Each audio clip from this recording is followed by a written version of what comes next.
Cinema ఎలా అనిపించిందండి? Cinema మాత్రం బ్రహ్మాండంగా ఉందండి. నాగ చైతన్య కెరీర్లో best మూవీగా నిలవబోతుంది cinema.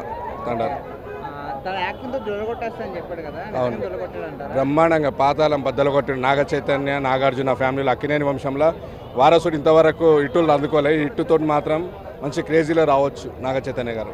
Sai Pallavi acting ఎలా ఉంది? బ్రహ్మాండంగా ఉంది. సాయి పక్క ఆంధ్ర అమ్మాయి లాగా కనిపిస్తుంది.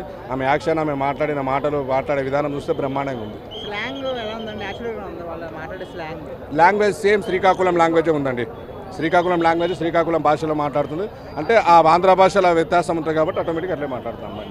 సాయి పల్లవి అంటే యాక్టింగ్ కుమ్మేస్తుంది. మరి తనకి కాంపిటీషన్ బాగానే ఇచ్చాడు నాగ చైతన్య. Naga Chaitanya extraordinary performance. ఎందుకు చెప్తున్నామంటే నాగ చైతన్య చేసే పర్ఫార్మెన్స్ ఒక్కొక్క కోణంలో ఉన్నది వాస్తవం చెప్పాలంటే. ఆయన చేసిన కష్టం అందులో మామూలు కష్టపడలే నాగ చైతన్య గారు. హ్యాండ్స్ ఆఫ్ నాగ చైతన్య గారు. తెలుగు ఇండస్ట్రీలో మరో బ్లాక్ బస్టర్ తడ. మ్యూజిక్ ఎలా ఉంది? మ్యూజిక్ అయితే అసలు కంటతడి పెట్టుకోవాల్సిందే. మ్యూజిక్ అంటే కన్నులకి నాకైతే నీళ్ళు వచ్చేసినాయి.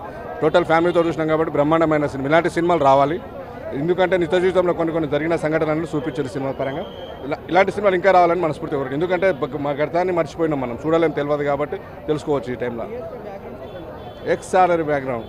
ఆ బ్యాక్గ్రౌండ్ కోసమే కన్నీళ్ళు మాత్రం ఆగడం లేదు. ఖచ్చితంగా ప్రతి ఒక్కరి సినిమా దృష్టిలో ఏడుస్తారు. ఆ లవ్ స్టోరీ పరంగా తీసుకుంటే బ్రహ్మాండమైన లవ్ స్టోరీ, మామూలు లవ్ స్టోరీ. ఆ లవ్ స్టోరీలో ఒక్కొక్క పాటు అనేది అసలు కంటతాడు పెట్టేసే సన్నివేశం ఉంది. రీసెంట్‌గా లవ్ సినిమాలు అంటే మనం ఎక్కువగా మాట్లాడుకునేది ఉప్పెన. దాని తర్వాత మరి ఇది బీట్ చేస్తుంది అంటారా? ఉప్పెన కంటే ప్రశ్న బాగుందండి సినిమా. ఎందుకంటే జాలరుల నిత్య జీవిత చరిత్ర చూపిస్తుంది కాబట్టి బ్రహ్మాండమైన సినిమా. లవ్ స్టోరీ ఉంది, వాళ్ళ జీవిత చరిత్ర ఉంది కాబట్టి బ్రహ్మాండంగా ఉంది. అదేవిధంగా దేశభక్తి కూడా బ్రహ్మాండంగా చూపించండి. డైరెక్టర్కు స్పెషల్లీ థ్యాంక్ యూ. మాత్రం యావరేజ్ ఉందన్న, టు బి ఫ్రాంక్. కొంచెం సినిమా ల్యాగ్ ఉంది. బట్ ఓవరాల్గా పెర్ఫార్మెన్సెస్ అయితే మాత్రం నాగ చైతన్యది కానీ సాయి పల్లవిది కానీ చాలా బాగుంది. బ్యాక్గ్రౌండ్ మ్యూజిక్ చాలా బాగుంది. డైరెక్షన్ కూడా చాలా బాగా చేశారు ఆయన.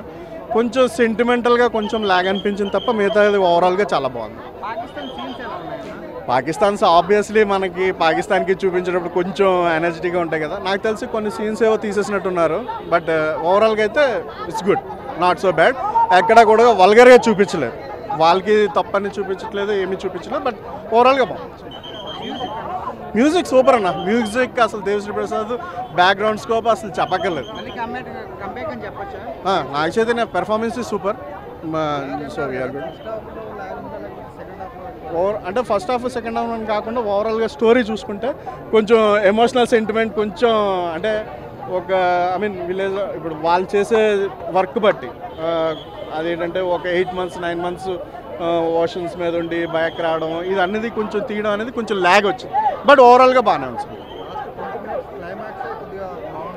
క్లైమాక్స్ బాగానే ఉంటుంది.